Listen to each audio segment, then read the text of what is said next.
European countries. And today we will talk about many issues and many achievements and drawbacks. We will definitely try to cover just a little bit of this huge topic of the European Union power in this in their assistance to Ukraine during this tragic time.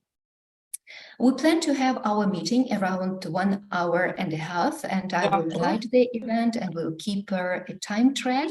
So let me say a few words about the organizers of this event.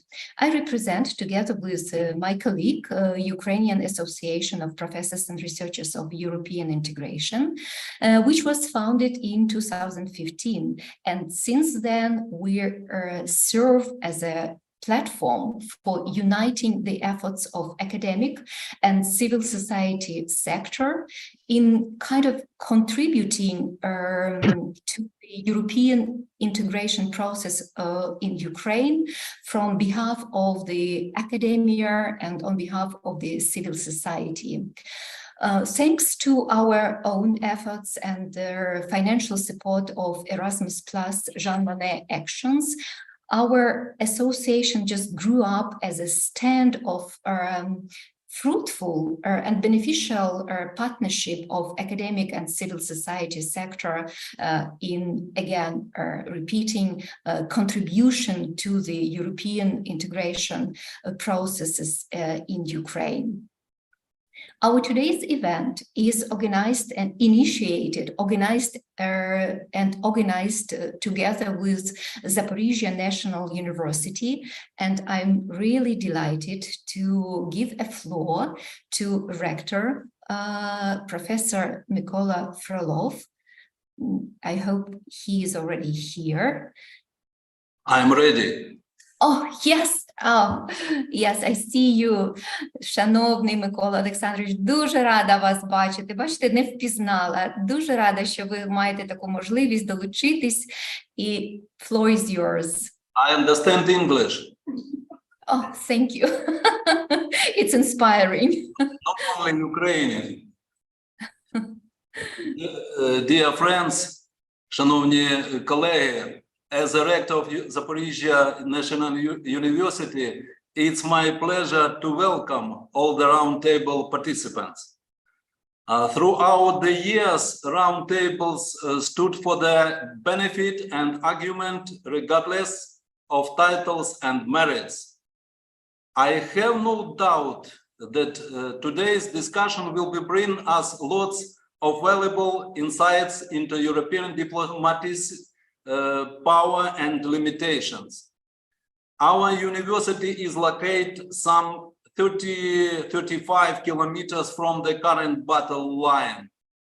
1 year and 3 months, our university is located some 30-35 kilometers from current battle line. I know that you understand this situation.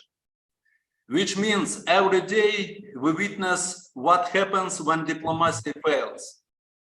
One can talk a lot about international diplomatics failure to respond properly to the occupation of Crimea and Donbas region. Yet it's not only through the unbreakable courage of our people, but also through constant support from our allies that we manage to stay strong and survive. Diplomacy is what empowers this support, shapes it out and makes it happen. From tons of humanitarian aid to powerful weapons, from hosting refugees of educational grants, it's all about European Union solidarity and unity in strength. I wish all in intensive and productive and challenging discussion. I believe that very soon we see you in our city, in our university, in our Zaporizhia. Glory to Ukraine. Heroям glory. Героям слава. Well, thank you so much. Thank you so much, dear rector. Thank you for your actually brilliant introduction and insightful speech about the situation in your city and in your university. And we're really just sympathize and deeply think about all our colleagues who right now are in a near front location. And I could also emphasize that this university not only is heroic by itself, but it became a shelter for two universities, from Melitopol and Berdansk, and hosted the colleagues during the first months. So thank you so much for this, and please just keep your upbeat spirit, and we are all with you and stand with you and for you. Well, thank you so much. I hope you will have time to stay with us today a little bit more. Our event wouldn't have been arranged without considerable support of the European Parliament Former Members Association, which through years has connected policymakers with academics, promoting political dialogue, democracy building, and active citizenship through education. In 2006, the association, in cooperation with European Commission, launched, to my mind, exceptional program, which is called European Parliament to Campus. This program enables universities around the world to benefit from the expertise and experience of former members of the European Parliament. And I must say that Ukrainian institutions, as well as our association, have benefited also truly immensely through this cooperation, while having this unique opportunity to meet extraordinary personalities, distinguished policymakers.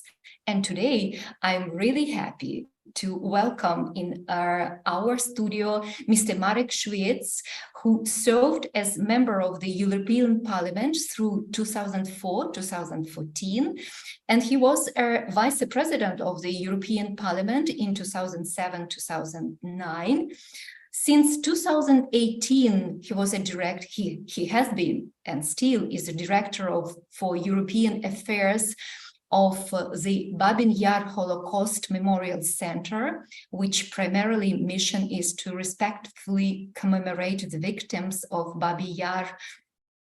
While being a member of the European Parliament, he served as a rapporteur of the European neighboring policies and was a co-author of numerous resolutions of the situation in Ukraine, even facilitating the issuance of visas for Ukrainians.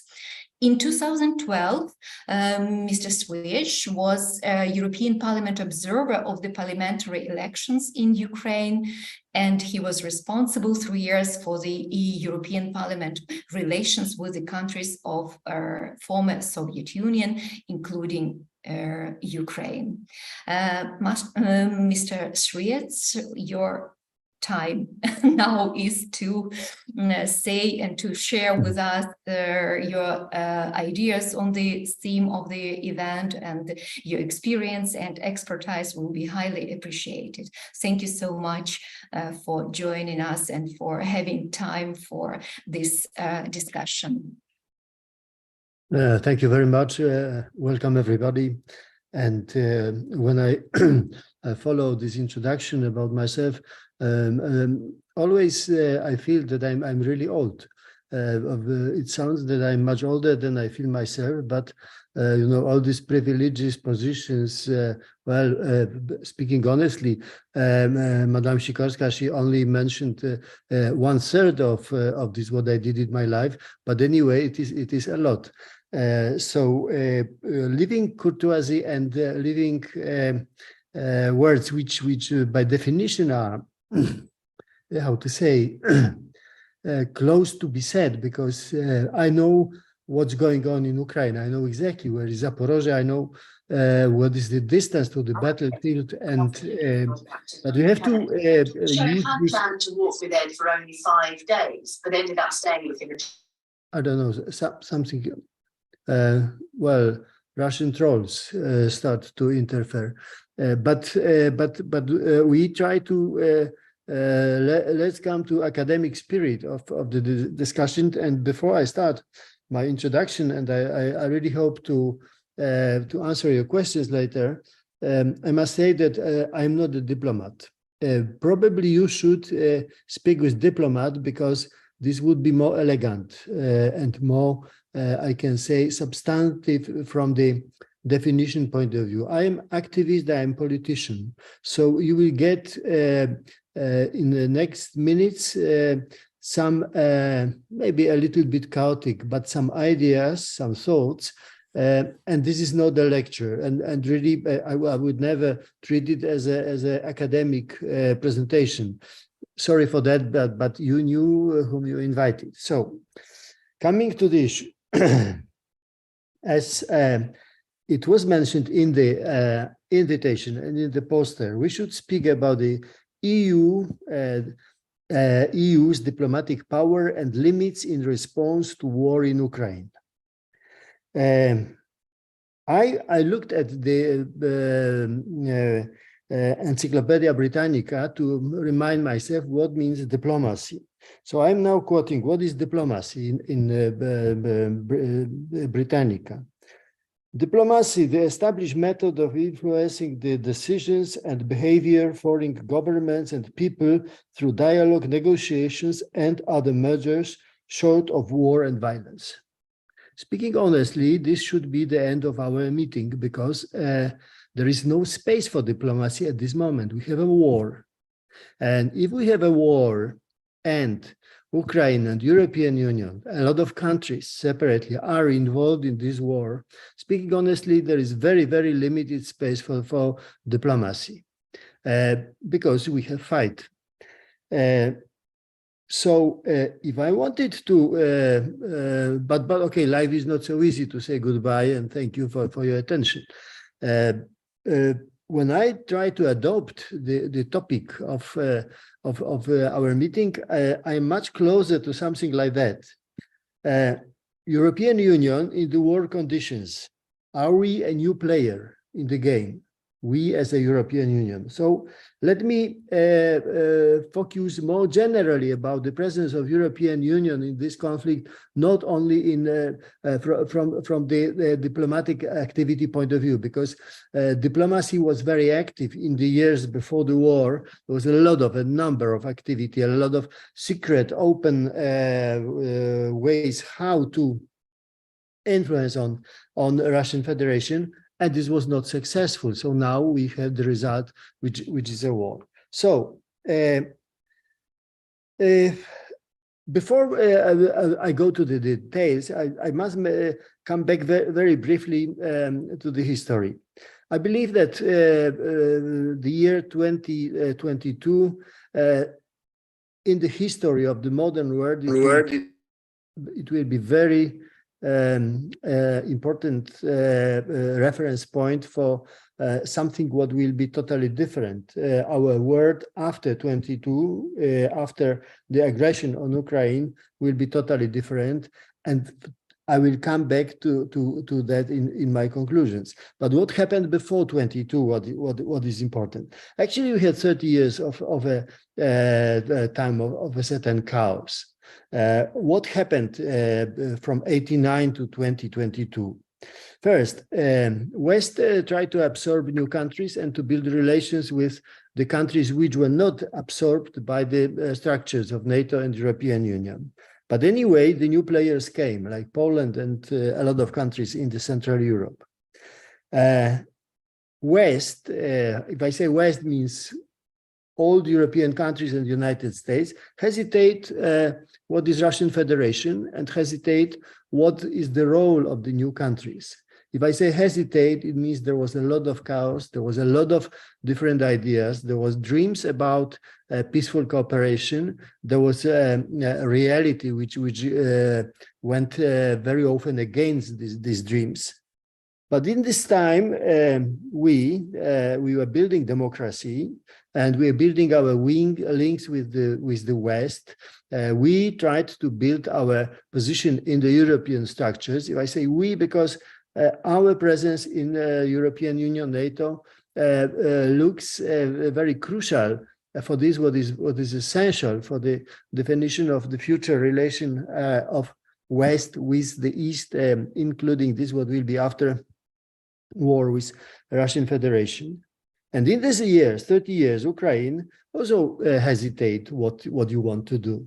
I know the number of ideas. I know the number of doctrines. I know the endless discussion how far you are in the integrated. You want to be integrated. In the end, this was after first and second Maidan, very clear polarization of the country. When some people openly declare we want to Europe, and some people fight very actively against that. We know all the story behind. And then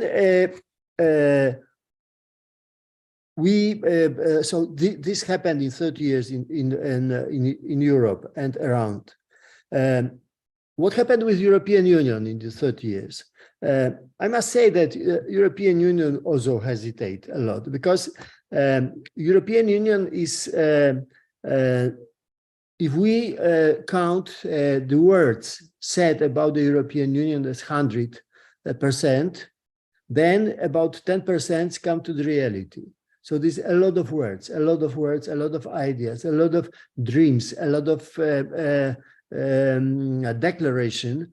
And one of these endless discussion, it was how much European Union is effective in building defense and security identity. And I can say this was endless and not a totally not efficient discussion. European Union, starting from the organization called Western European Union in '48, was always dreaming about being a military and security power. But this never happened. This never happened because of many reasons. But the most important reason was that if we look at the priority of the countries like France, which was dreaming about building independent, anti-American European value in the area of defense, and you compare this with Great Britain, which was always very, I can say, pure, kosher, transatlantic approach. It was always connected with the United States, and in Great Britain, you could never discuss about something which could be alternative. Then you have next, that leading power, Germany, which used to be, and still, unfortunately, is peaceful, country which was trained to maneuver without military factor. Why? We know why, because of Second World War. But anyway, this was position of Germany. Then you had a lot of good messages, like declaration from Saint-Malo. It was French-British declaration, which gave a certain hope that European Union is building something what could increase our security. But in the same time, we were cutting our military budget. In the same time, we were reducing the size of our army. In the same time, as a part of our European dream about our independent contribution to security, we were organizing peacekeeping missions. Our language was full of nice words like I have these words here. Well, there was a lot of peace missions about the European component in common defense security, about the conflict prevention, and so on and so on. So this was European Union thinking about security, something we are, but behind there was idea we are safe because America is around us, and sooner or later they will protect us. What happened later? Happened a few things which should be a message, but this message was not read in a proper way. Let's start from the war in Georgia. Well, I can say a lot how the Europe was divided, speaking about the war in Georgia and Russian aggression in Georgia. But finally, a sort of ceasefire and peace came, and people forget about this conflict. Okay, there was a war, there is no more war. French president was happy, everybody were happy, okay. And then President Trump came and he said, I'm withdrawing from NATO. The NATO is old-fashioned organization which is good for nothing. You should pay for, you Europeans should pay for security. Then we had two Maidan in Ukraine, one Maidan and the war in Donetsk and the aggression on Crimea. And none of these messages was read properly by us. We were still dreaming about the new good life, a new good time when Russia is behaving like our partner, not like our enemy. But after all these things, I'm making the long story short. There came this date, this February 2022. I might say this is like in history. We say that the time zero it is born of Christ. In the modern European history, the aggression of Russia to Ukraine, this will be like the date zero. It is something like we said always before aggression and after aggression, because this time is totally different. The history is different, and the new history is building now. So coming to the basic question. What the European Union is doing during this war, or I can say what the European Union is doing for Ukraine. I have hundreds of pages of documents, of resolutions of European Parliament. All of them are very honest and very fair, with the very precise definition and answers on the question what's going on, what kind of words should be used to describe the aggression, the crime, and the massacres committed by the Russian Federation. But you can find it easy in your documents. But let me refer only to the language which is very efficient and is always very. I can say if somebody has doubts, ask about the figures. So far, European Union spent 38 billion euro for the economic aid for Ukraine. We spent 17 billion for the refugee assistance from Ukraine. We have spent more than 15 billion for military support for Ukraine. And we spent 2 billion for humanitarian assistance for Ukraine. Believe me, this is a lot of money, and this money was never planned in any European budget before. You can look at the 8 years perspective. You can never find position war in Ukraine. No, there's a lot of different positions which have been adopted to the conditions of war. So I must say, as long as European Union pay, it means that European Union as a whole treat this war as a very serious challenge and treat this war as our war.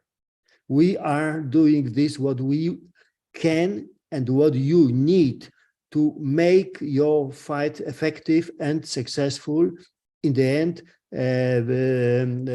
with the victory in the end. When? Nobody knows. What kind of victory? Nobody knows. That's ongoing process, and you know this much better than I know. However, I am here very close. You are there, much closer to these dramatic issues. Every day you are reading reports. Every day you are reading names. Every day you are checking what about your families, your friends, and in the bombed cities. So.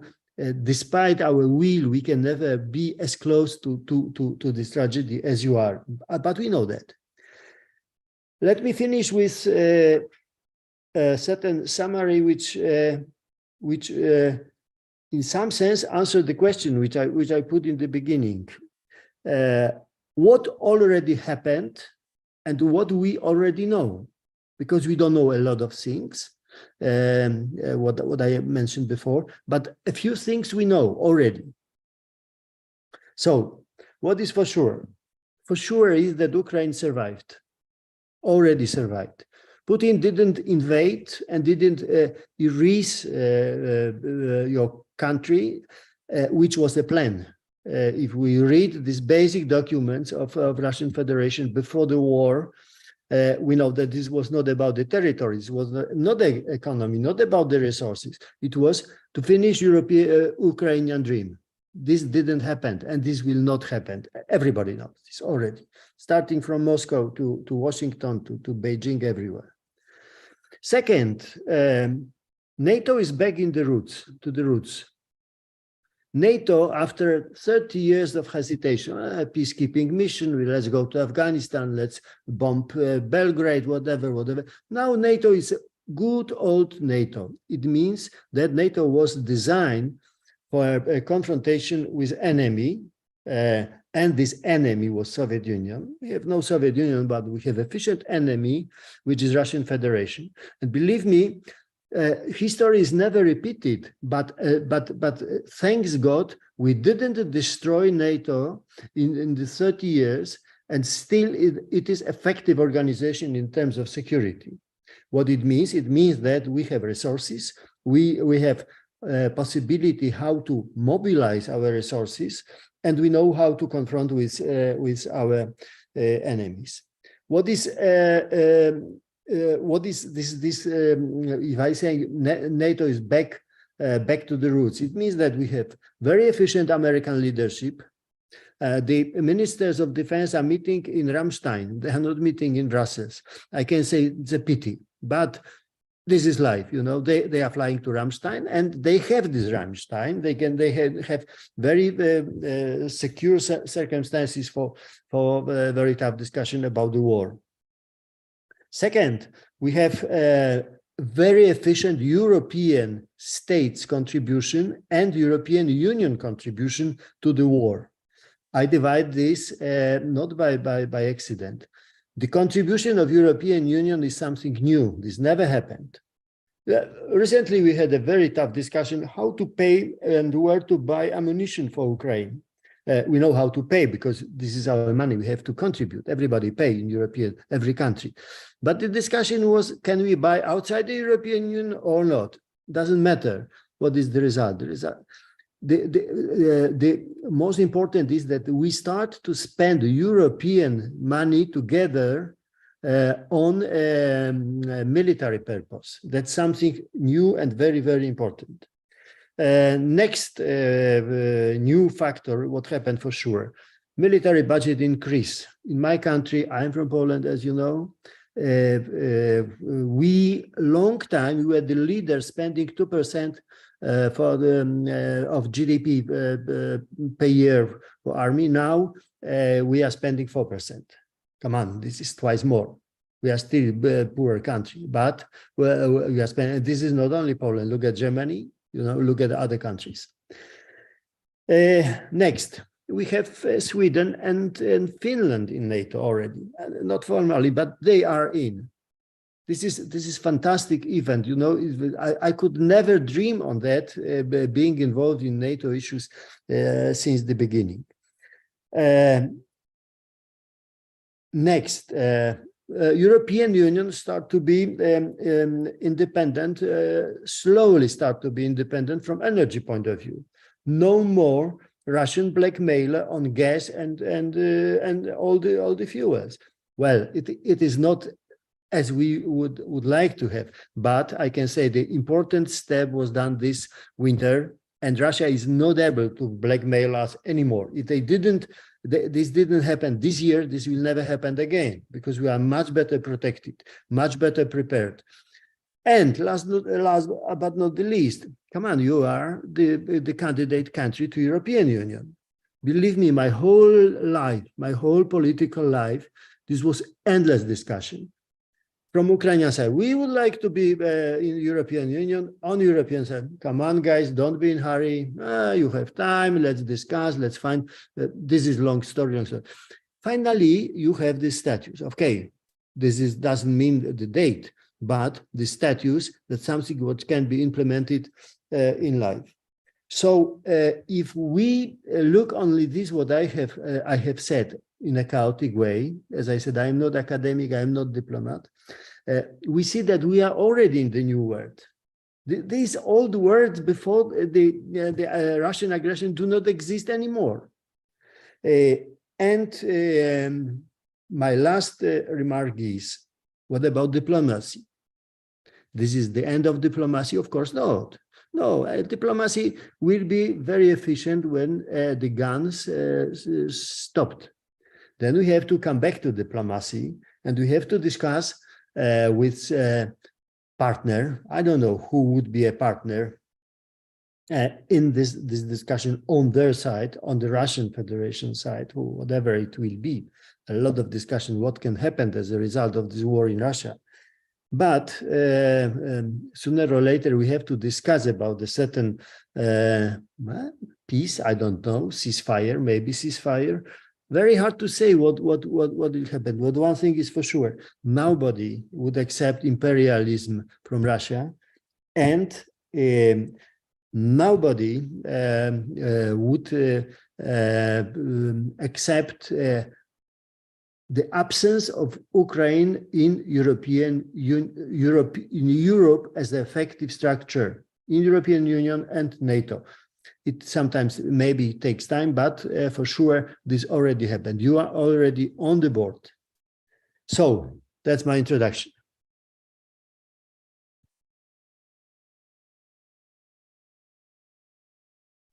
Pani Iryno, mikrofon. Pani Ireno. Nie słychać tutaj. O, teraz. Yeah, sure. Thank you. It always happens. Well, what should I say, Mr. Все одно не Schwitz? чути. Thank Може, you. щось із звуком. Щось із звуком? Ви мене не чуєте? О, тепер чуємо. Дякую. Дякую. Thank you. Well, thank you so much. Well, what should I say? Your introduction, your speech has made, I hope all the audience would agree, has made a lot of sense, and you are rightly noticed about the diplomacy, right?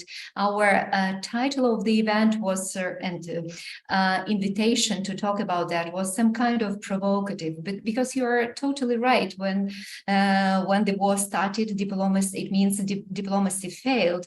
And again, we were encouraged you, and we managed, because what we saw, it's excellent updates to all of us about, again, the European Union assistance. And what is more important, that you underlined and emphasized that in European Union there is a idea that this is war not in Ukraine, this is war in our European continent, because Ukraine is fighting for the European values and paying a really high price for that. Thank you so much. It was insightful, it was inspiring, and for me, Erzen, you keep saying that you are not in academia, but you absolutely masterfully just showed us how to avoid how to talk about the topic, which is probably not a little bit maybe out of date, but to present and touch this theme as well, because we do hope that the times will return and diplomacy will return to its rails and start talking about the recovery of Ukraine, where diplomacy is much more skillful. Thank you so much. And here I would pass the floor to colleagues from Zaporizhzhia National University, Olena Tupahina, professor of the Department of German Thank you so much. Philology. Thank you so much. She is the board member of our association, and Stanislav Cherkasov, also chair of the World History and International Relations. So the guys, floor is yours, and we have room and space for questions and answers, and I hope it will be even more exciting than we have it now. Okay, thank you so much, Irina, dear guests. We are starting the question and answer session, and I will explain the rules. So we kindly ask those who want to raise an issue and ask a question to our honorable guest to raise your hands. You all know how to do that in Zoom. Just use this reaction and we will give you the floor and you will be able to ask our guests about whatever you want. And you can also write your questions in the chat if it's more convenient to you. We will just read it from there. Hopefully we will cover all the volunteers, all the questions we have for the session. So let's start doing it. Any questions so far? Katerina, you're welcome. Thank you for interesting introduction, and thank you for this opportunity to know more about diplomacy between Ukraine and EU. And as we know, one of the first reaction to war in Ukraine was the sanction. What is the European Parliament's stance of the role of this sanction to Russia as a diplomatic tool according to the fact of Ukrainian war? Thank you. Okay, can I answer now? React? Yeah, this is the best. Look, I didn't say about the sanctions because, well, they are obvious. I mean, obvious it was the first, and I guess a relatively easy step. Sanctions happen many times in the history. Why the sanctions are so easy? First, you don't pay for sanctions, or you think you don't pay, or you do not pay immediately. So it means very often happen that you can use a sanction as a tool as the first direction. But as you see, the sanctions are developing. That's very positive. And sanctions are done in a very close cooperation with the United States, which is not easy because very often we had different economic interest, Europe and United States, and despite egoistic policy of the countries like Hungary, for example, or partly Cyprus, I can say that Europe is united around the sanctions. So from my point of view, so far, it is a long time weapon which didn't show the full efficiency of itself so far. So I'm very much in favor, and so far no sanctions have been suspended. We didn't make any step back so far. So well, I think we should keep this line. And the case of energy is a very good example that we did it finally. You know, this was not easy, believe me. This was not easy to say, well, Polish economy, but Hungarian. Well, you had network of pipes, fuel pipes and gas pipes, and all the economy was based on this delivery. Thanks God, we start to be prepared for such a situation earlier, and finally we survived this winter. As I said, crucial. From the sanction point of view, this winter was absolutely crucial. Thank you. Oh, thank you. Thank you so much for the statement and the points you have raised. And we are particularly keen to offer voice to our students from International Relations Department. So Anastasia, the floor is yours. You can continue with further issues that may be of interest to the general public. Greetings to all. Dzień dobry, pan Marek. Dzień dobry, pani Anastazio. I'm a fourth-year student at the Faculty of History and International Relations at the Parisian National University. Thank you, Mr. Marek, for the fascinating speech. The European Union has really done a lot to help our country in wartime.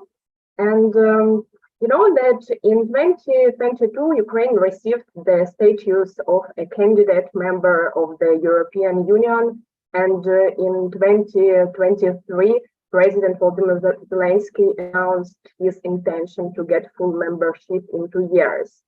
And I have a question for you as for an expert.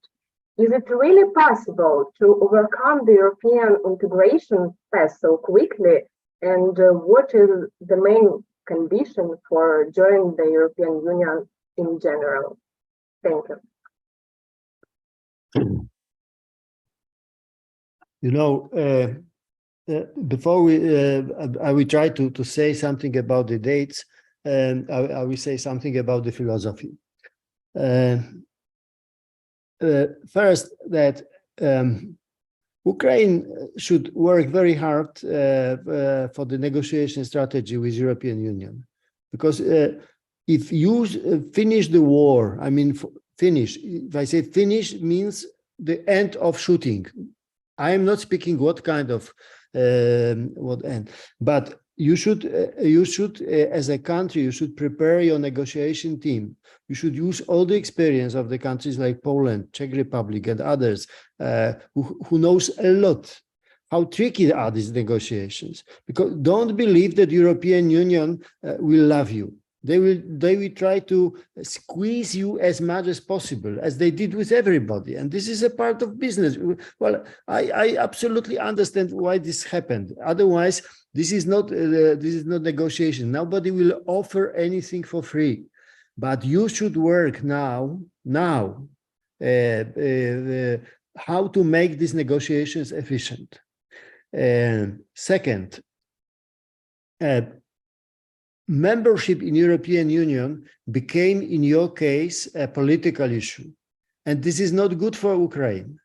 You should use this pressure of European negotiation to reform the country and to change a lot of in Ukraine what you want to change. You can always use this European gun, what we did during negotiations, saying to our populists, listen, you have to change your approach, otherwise they will never accept us in European Union, because that's good opportunity to reform the country.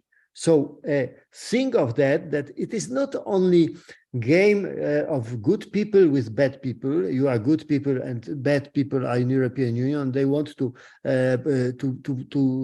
squeeze you. But in the same time, you should know what kind of Ukraine, in the end of these negotiations, you should have for yourself, not for European Union, for yourself. What means rule of law? And believe me, the story about the courts and the rule of law, it is not is for all of us. It's not only empty declaration. This must happen. Everybody knows in the world, among your friends, that the president of your Supreme Court took a bribe, 3 million. Okay, this is good bribe. Congratulations. It's not a bullshit, you know. It was not a small money, something very serious. But anyway, during the war, such a guy is taking 3 millions. This is unbelievable, unbelievable. So my opinion is that you should use this negotiation to change Ukraine, but you should know what you want to change, and this is a big responsibility of your president, who is a real leader, and you should use this momentum. Coming back to the dates, you know, I am old. In the year 2005, I am the member of such an organization which is called Yalta European Strategy, and we have prepared, based on Polish experience, using technology of negotiation. We have prepared the timetable of Ukraine in the year 2006. We prepared the timetable of Ukraine negotiation to be a member of European Union. And what was in the end of this calculation? That Ukraine can be a member of European Union in the year 2020. And we have presented this report to President Yushchenko. He was, you know, big hero after first Maidan. You know what he said? Get out. I would never accept this date. No, sorry. never, too late. What happened later, you know, if what it means.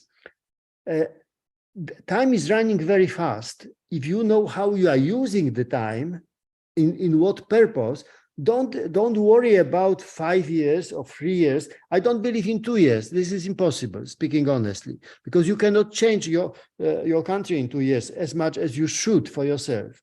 So I can say a few years is realistic using political momentum, but this must be extremely efficient time for you.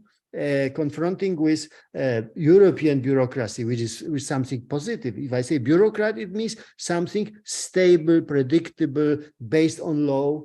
So confront your bureaucracy, professional, stable, based on law, with European bureaucracy, and move step by step. What do you want? How do you want to organize your presence of your agriculture with European agriculture? Do you want to have mess like we have with the grain on Polish border, or we want to have some predictable policy? Ukraine is a huge producer, you know, hundreds of such issues, and Ukraine must have ready answers. What do you want?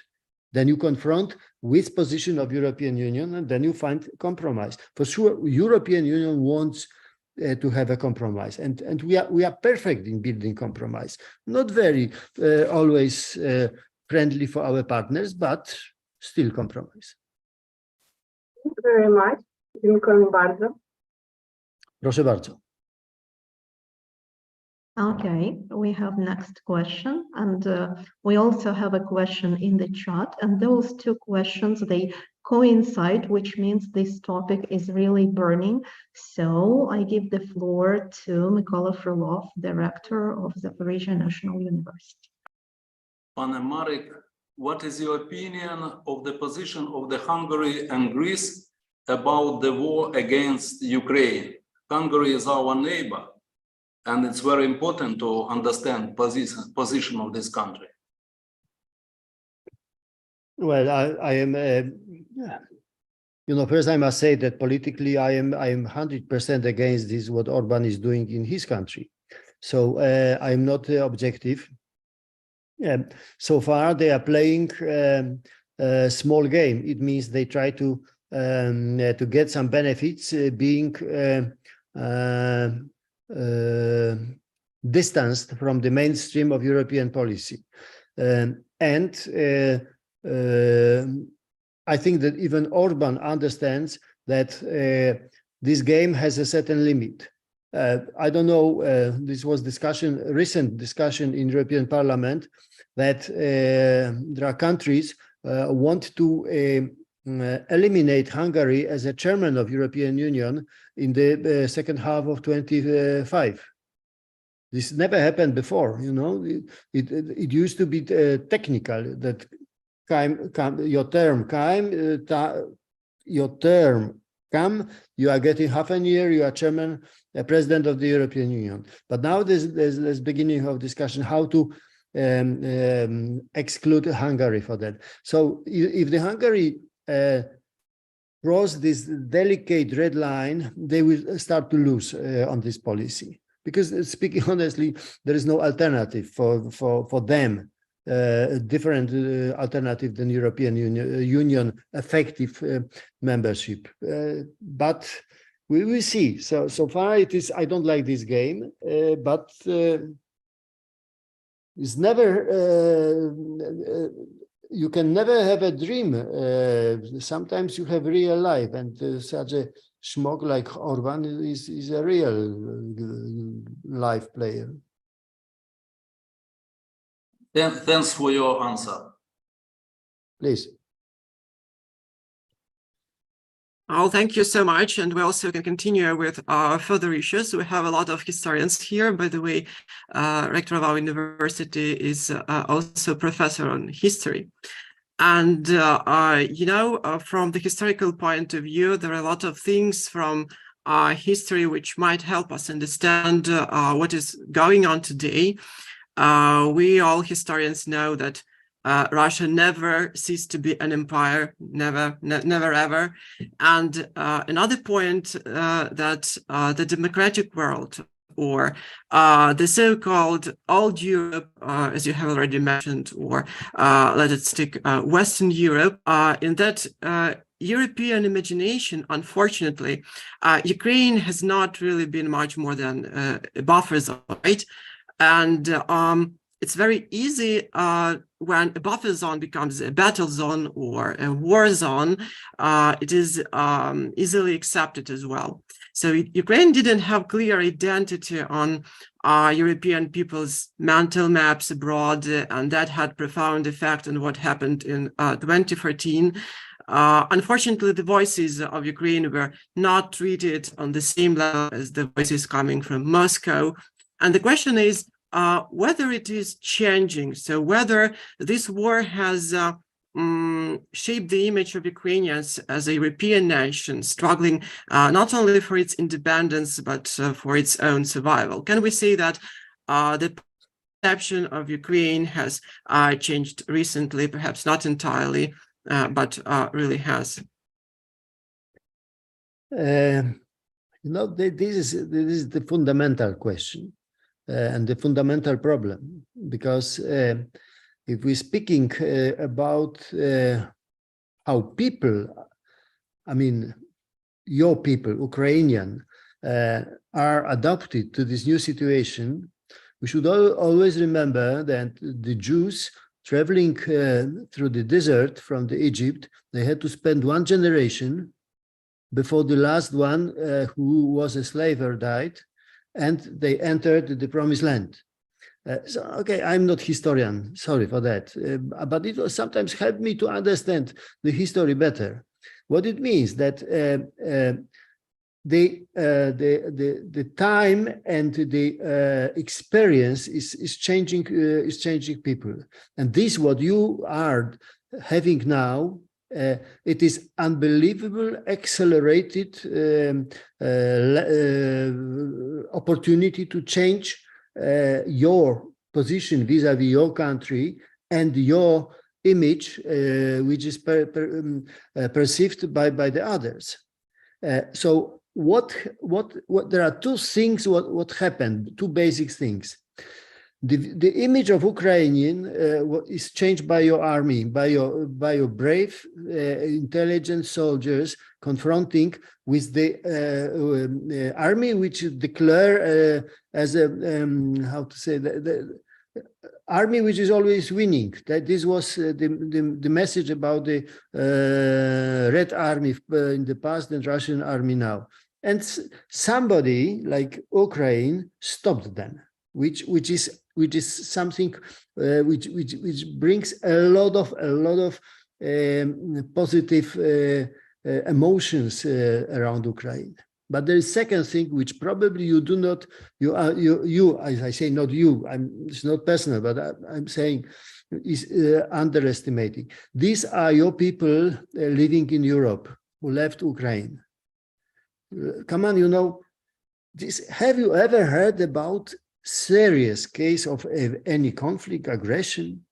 These people adopt in a very peaceful, friendly way to the new circumstances. They were accepted, and their behavior,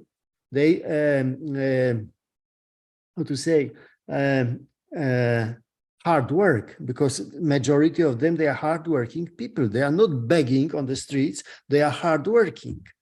This shows for millions, hundreds of millions, other European that we are speaking, we are looking at the partners with a nation which is matured, proud, efficient, intelligent, and you know, it's bringing a lot to Europe.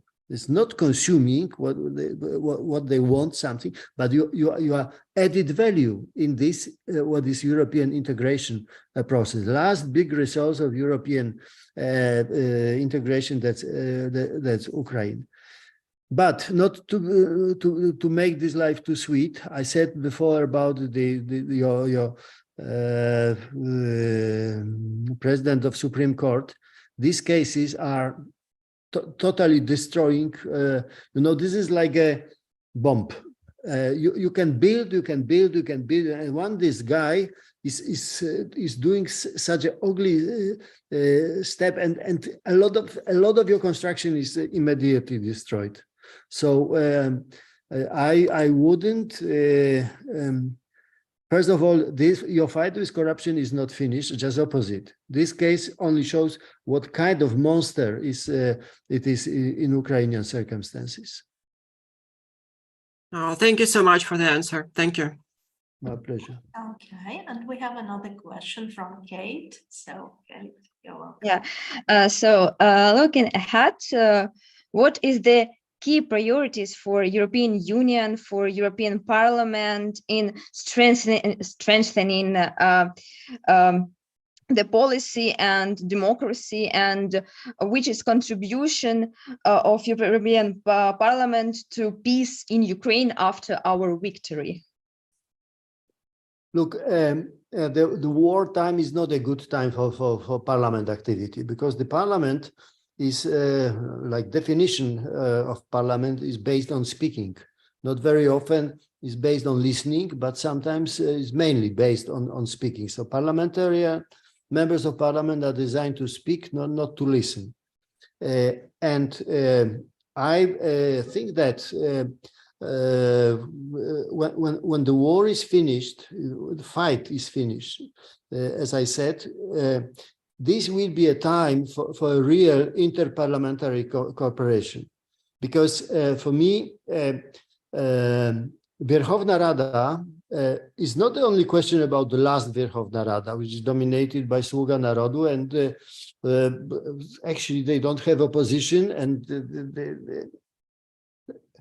but during the wartime, there is no efficient space for Parliament, because Parliament needs time and needs discussion, and is not effective as the decision maker. But later, Parliament would be crucial to convince people for a certain solution. For example, if you adopt the change of law in some area, I don't know, whatever, these 450 people, members of Verkhovna Rada, they have to go to their people, spread around the Ukraine, and convince another 40 million that this is a good solution, that we decided, and that's good for you. That's what for is Parliament. In Ukraine, it never worked like that, never. Why? Many reasons. One of the reasons is that you don't have constituency. You have only in majority part of the election. You had it, you gave it up, and then you have again. But Parliament should be like a tool or steering power of implementation of the reforms among the people. And this will be challenge. And I hope that you can afford that, you as a Ukraine, as a this or next Verkhovna Rada. Thank you for answering. Please. Okay, thank you so much. I just want to remind our participants from Zaporizhzhia that we have an air raid alarm right now. So if you are feeling unsafe, and if you are not in the shelter, you can act like in the most reasonable way for you. And we will continue the session. And I have a question in the chat, actually, that corresponds to my personal question. We see a very nice background of yours, and this reminds us of the power of arts in war. How vivid and how strong can the visual imagery be? So this question will be about the cultural diplomacy. We know that you've been involved with like the Holocaust Memorial in Kiev, and we all know about this scandalous story about Russians trying to contribute to designing and conceptualizing this memorial. So what's your insider's impression of this conflict? Was it really like a political issue there? Thank you so much. Thank you. But I wanted to, I promise I will tell you in the end what is behind me, because it is a very special story. It is not just piece of art, it's something more serious. But this will be as a dessert of our meeting. Coming back to your question, we have Babin Yar Foundation. We have organized during the war a few conferences in real and Zoom one. They were called War on Ukraine, War of Cultures, because for me the crucial is that the Russian they want to come to finish with Ukraine, with your language, with your history, with your identity, with your history, or to describe it in the way which will be describe you as a part of sub-Russian nation or something like that. I cannot say slavery, but very many of you will be treated in this way if they would ever come. So for me, the description or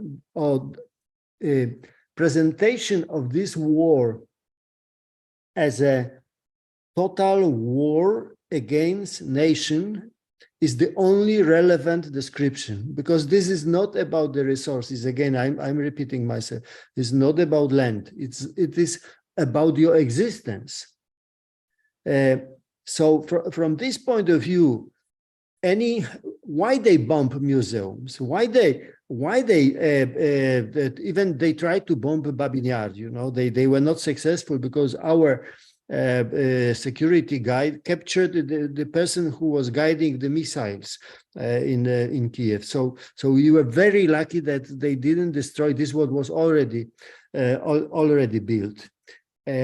So I must say that this culture or humanitarian dimension of the war is a crucial threat and a crucial background of the success, because if you look how Ukraine is reacting on in internet, in memes, in a lot of activity, giving a power and a lot of even sense of humor for the people who are fighting and who are watching, who are crossing fingers for your success. This is extremely important.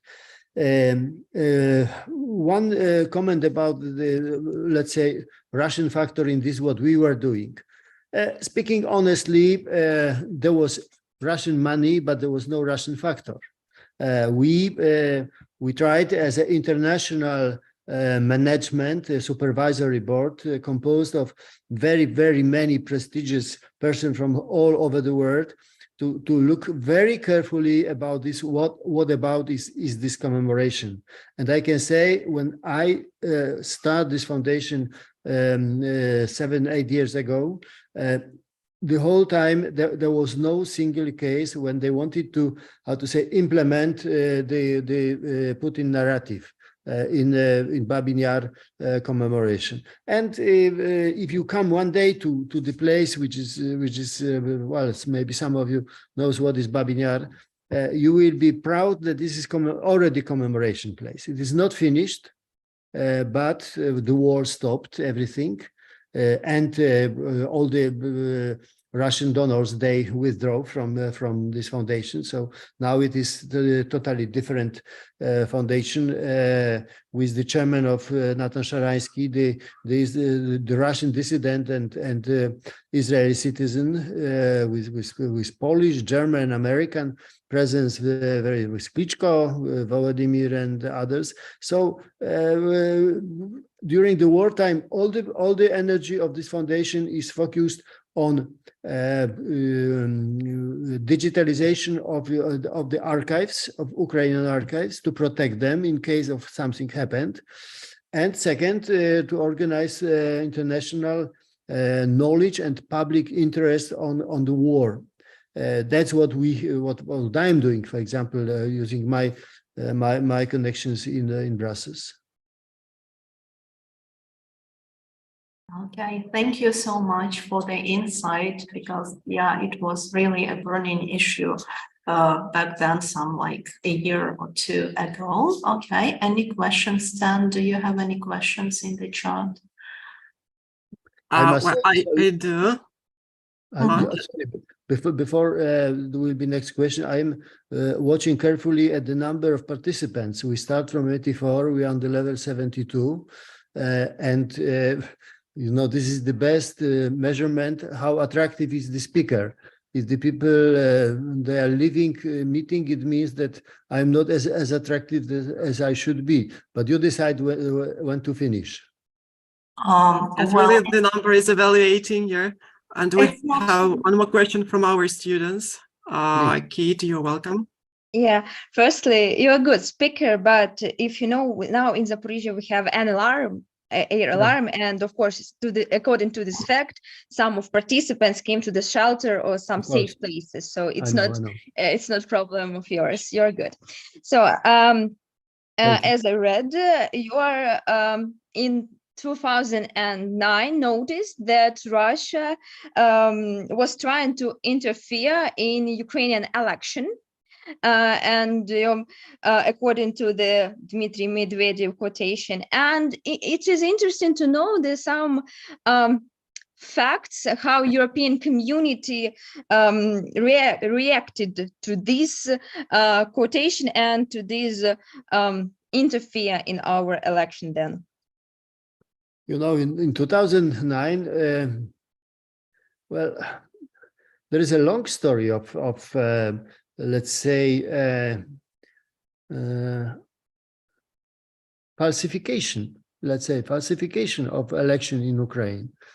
And I remember the year 2004, before the first Maidan, I was this time the first chairman of the Ukrainian delegation in European Parliament in the history of, there was first time this delegation was created. And we are traveling to the Maidan, and then we are traveling before mission of Kwasniewski. And this was not, you know, this was not pure Russian falsification, because this was falsification done by the Ukrainian who were playing in favor of Russia. And we didn't know it. It was not declared. I am Russian representative. I work for Russia.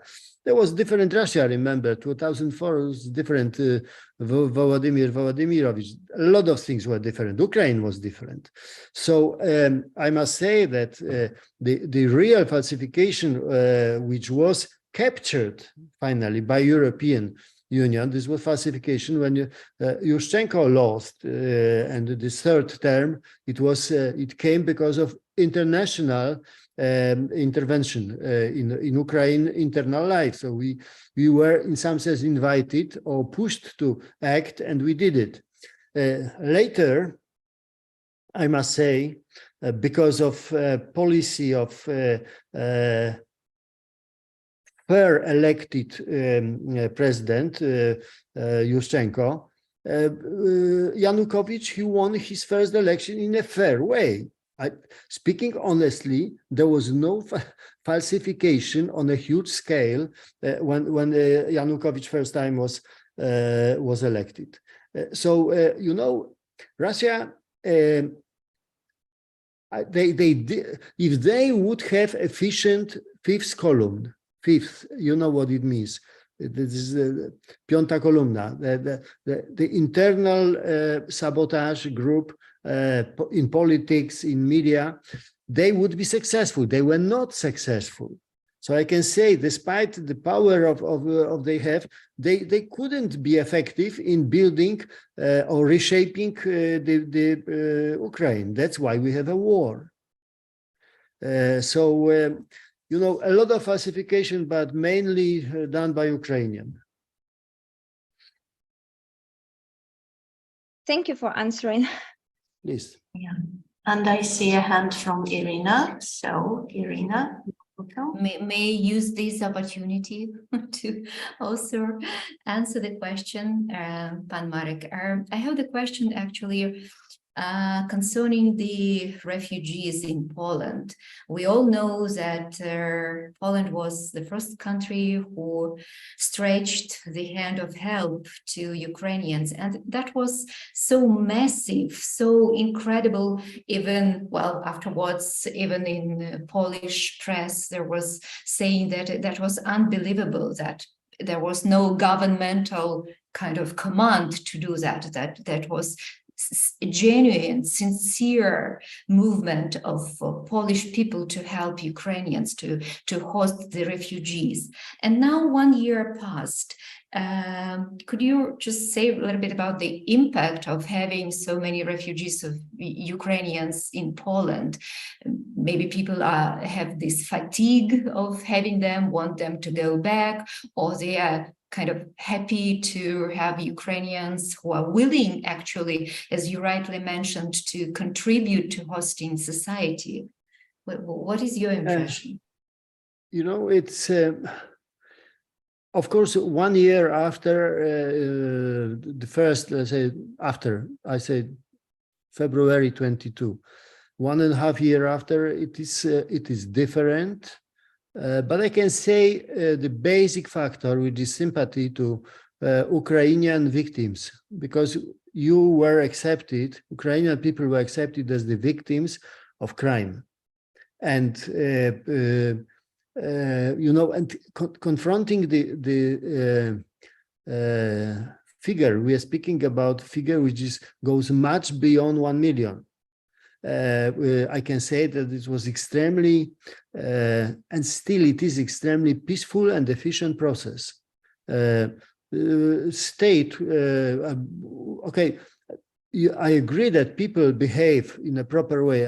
By the way, I didn't know that Polish people are so sensitive. I'm very proud of that.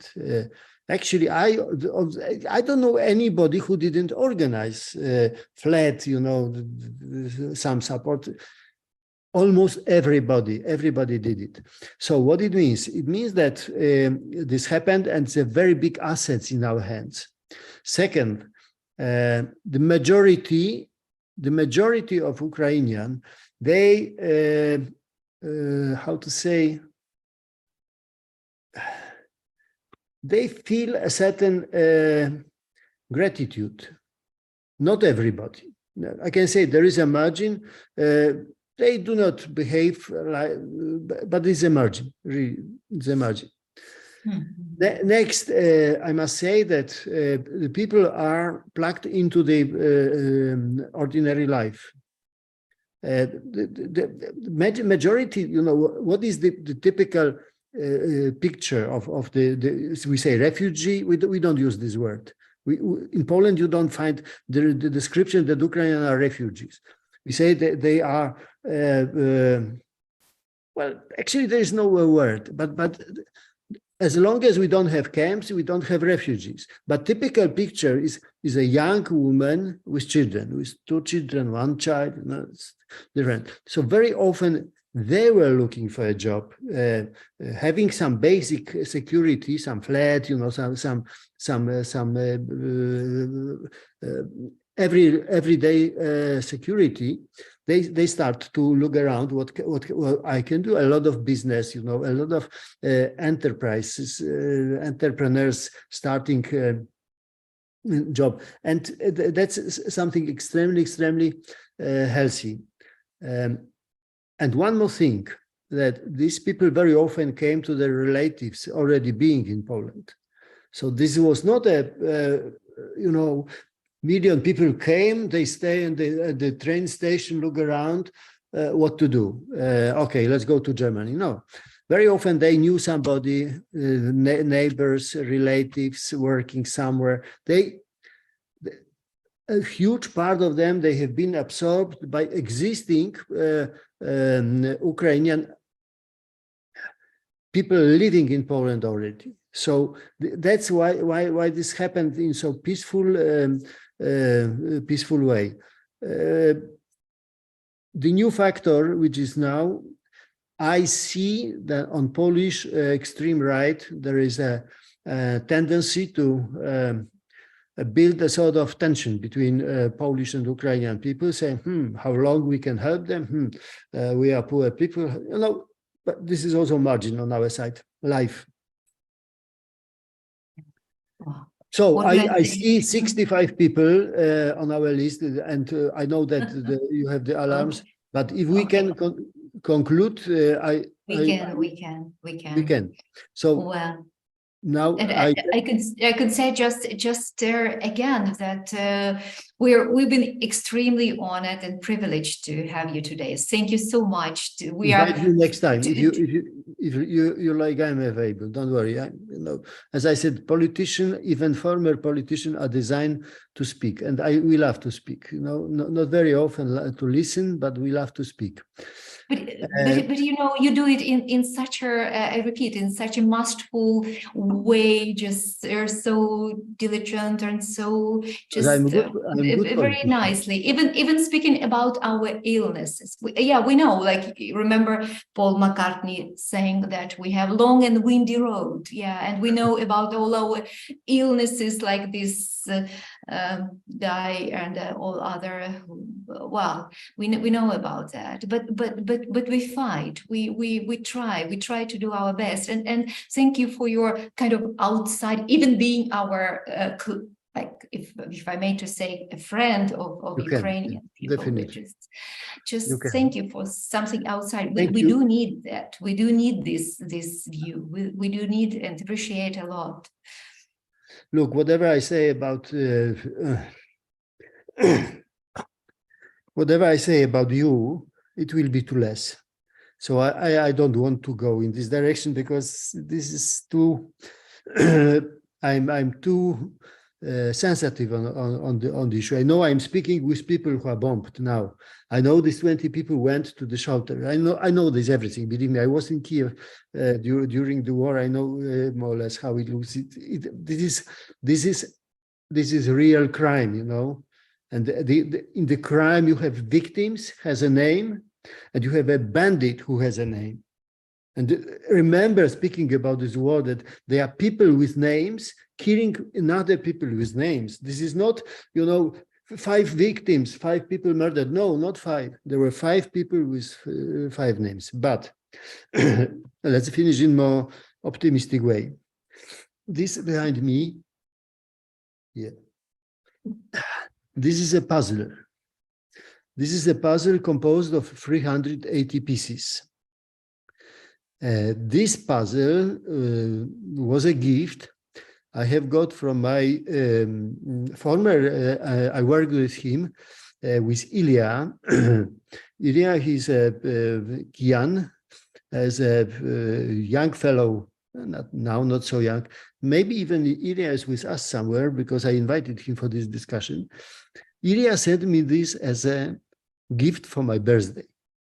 And this puzzle, you know what about this puzzle? Yeah, you know this sure. guy. Yeah, it's about Russian worship. Yes, again, exactly. And now it is a part of my decoration of my place in Poland, because no better demonstration what is Ukrainian spirit and Ukrainian power in the time of war. So, sława Ukrainie! Героям слава! Героям слава! Dziękuję Państwu bardzo i trzymajcie się mocno. Okay, thank you so much, dear participants. Bardzo dziękujemy. Trzymajcie się, do widzenia. Do widzenia, Do do widzenia. widzenia. Do pobaczenia. Thank Wszystkiego you, najlepszego. Dziękujemy bardzo. everybody. Thank you so much. Thank you, and keep safe and stay Cześć, do strong. widzenia. And everything will be Ukraine. Все буде Україна. Ми це з вами знаємо. Що ж, колеги, дякуємо всім, хто був з нами. Будемо прощатися, так, пані Ірино? Завершуємо. Якщо хочете, ми з вами можемо залишитися. Ви можете. Я бачу всі асоціації в зборі, члени правління. Роман, навіть ти тут. Так чи ні? Якщо хочете, можемо буквально на хвилинку, якщо це дозволяє наша технічна служба. Так, я тільки зупиню тоді, я зупиню стрім в Ютубі, тому що... Так. Навіщо бачити всі наше спілкування? Отже, колеги, дякуємо всім. Дуже всім вдячні.